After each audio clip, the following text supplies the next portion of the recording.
नहीं करेंगे तो फिर 5 साल आपको और नुकसान उठाना पड़ेगा। हम आपसे वादा कर रहे हैं कि सिंचाई के लिए हमारे खेतों में पानी की जरूरत है, जिसका इंतजाम नीतीश कुमार नहीं कर सके। 5 साल नहीं बल्कि 15 साल का टाइम मिला, नहीं मालूम इन्होंने कैसे इस वक्त को बर्बाद कर दिया। दूसरी तरफ आप देखिए कि कांग्रेस पार्टी का कैंडिडेट है, और कांग्रेस पार्टी, आप इस बात को याद रखिए कि मेरी सभा होने के बाद कांग्रेस के बड़े बड़े लोग आपके दरमियान में आकर कहेंगे कि ओवैसी वोट काटने को आया है, ओवैसी वोट काटने को आया है, ओवैसी किसी और को मदद करने को आया है। मैं कांग्रेस पार्टी से एक बात पूछना चाहता हूं, 5 साल पहले जब आपने गठबंधन के नाम पर वोट किया था तो क्या आपने ये नहीं कहा था कि हम बिहार में बीजेपी को रोकेंगे?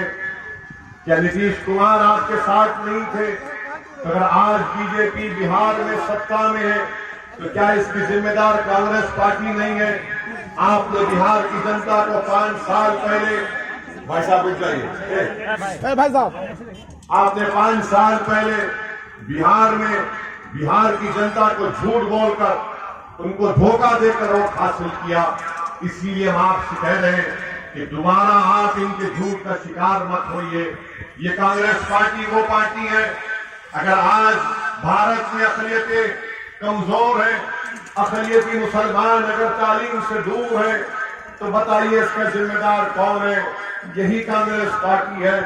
मैं आपको एक मिसाल देता हूं और आप खुद जाकर इसको चेक कर सकते हैं। आज से 1 साल पहले भारत की लोकसभा में बीजेपी के होम मिनिस्टर अमित शाह ने एक कानून का तरमीम करने का अमेंडमेंट का बिल पेश किया, जिसको यूएपीए के नाम से जाना जाता है।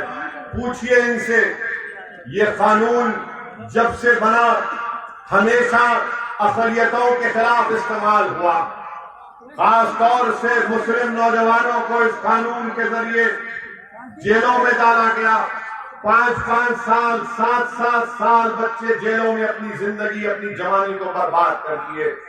जब यह कानून को बनाया जा रहा था तो यही कांग्रेस पार्टी ने नरेंद्र मोदी और अमित शाह के लाए हुए इस काले कानून की तारीफ की, और जब पार्लियामेंट में मैंने उठकर कांग्रेस पार्टी पर तनकीद की और कहा कि आज आपका सकलजम का चेहरा पूरे देश के सामने बेनिहार हो रहा है, और मैंने अपनी पार्लियामेंट की तकरीर में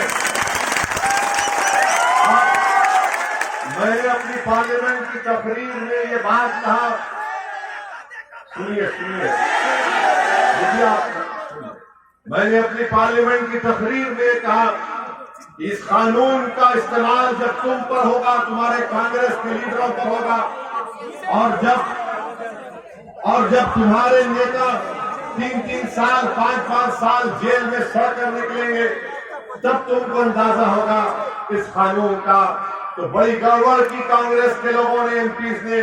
मगर मैं आपको बताना चाह रहा हूं कि कांग्रेस पार्टी हो या बीजेपी हो, इन दोनों में कोई फर्क नहीं है, एक सिक्के के दो रुख हैं। इनसे आपको चौकन्ना और होशियार रहने की जरूरत है। दूसरी जानिब आप ये जानते हैं कि 1 साल बल्कि 6-8 महीने पहले पूरे भारत में और बिहार में CAA, NPR और NRC के खिलाफ एहतजाज हुआ। इतना बड़ा एहतजाज कभी भी भारत की तारीख में अक़लियतों की तरफ से नहीं किया गया था। आप और हमने क्यों एहतजाज किया था? क्यों हम रोड पर निकल कर आए? क्यों हमारी मां और बहनें बुर्का पहनकर या सर ओढ़कर क्यों रोड पर निकल कर आई? इसलिए निकल कर आई कि उनको अपने मुस्तकबिल की फिक्र थी। हमारे नौजवान, हमारे बुजुर्ग, हमारी मां और बहनें इस बात का मुतालबा कर रही थी कि CAA, NPR, NRC के हम खिलाफ है, हम कागज नहीं दिखाएंगे। मेरे अजीज दोस्तों और बुजुर्गों, मेरी इज्जतदार और मां और बहनों, पूछिए कांग्रेस पार्टी से, पूछिए इनसे कि आरजेडी का क्या पोजीशन है CAA, NPR, NRC। बीजेपी आज भी कह रही है कि आइंदा साल पूरे देश में CAA, NPR, NRC होगा, और जब CAA, NPR, NRC होगा तो भारत के गरीब जनता से कागज पूछा जाएगा। ये मैं नहीं कह रहा हूं, बल्कि पटना यूनिवर्सिटी की एक रिपोर्ट है जो ये कहती है कि बिहार में 50% से ज्यादा बिहारियों के पास अपना डेथ सर्टिफिकेट नहीं है, अपने वालिद का, अपने पिताजी का, अपनी मां के मरने का सर्टिफिकेट उनके पास नहीं। और आसाम में क्या हुआ? आसाम में सुप्रीम कोर्ट ने एनआरसी किया, 15 लाख लोग के नाम नहीं आए, जिसमें 5 लाख मुसलमान थे और 15 लाख हमारे गैर मुस्लिम भाई थे। तो बीजेपी आसाम में कहती है कि 5 लाख मुसलमानों को कोर्ट जाकर अपनी भारत की शहरियत को, सिटीजनशिप को साबित करना पड़ेगा। हमने क्या किया? तेलंगाना, जिस रियासत से मैं आता हूं, वहां पर हमारे सिर्फ 7 एमएलए, हमने वहां के मुख्यमंत्री के पास बैठकर उन पर दबाव डालकर उनको समझाया और उन्होंने तेलंगाना की असेंबली में एक रेजोल्यूशन पास किया कि तेलंगाना में एनपीआर एनआरसी नहीं होगा।